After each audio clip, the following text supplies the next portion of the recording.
ये सरकार आपको सोचली हाँ का सोची इहे चुनाव के लेके। का सोची चुनाव के बारे में केकर सरकार बनतिया। साहब आप जेनी चल जाई सरकार वही के बनी। आपे के ऊपर निर्भर बा कि केकर सरकार बनावल चाहत बनी केकर ना। का करी केकर सरकार बना दी तू ही बतावा। हम तो कहते हैं सरकार हाँ। कि इंडिया गठबंधन में आप चल जाई। एमे ई भला बाटे कि आपके प्रधानमंत्री बना दी सो हमनों को कल्याण हो जी साहब। तो प्रधानमंत्री हम बनब। हाँ प्रधानमंत्री बनीला का तो चर्चा चलता साहब कि आपके प्रधानमंत्री बने सो।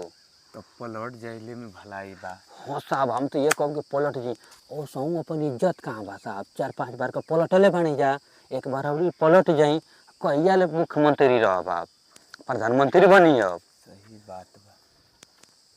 तो दे तेरे चश्मा अपन सरकार बनी। साहब आपका सरकार बन जल्दी दे चश्मा साहब के रे पोछता रे। चला अपन अब सरकार बनावल जाए। इंडिया गठबंधन जिंदाबाद। इंडिया गठबंधन जिंदाबाद।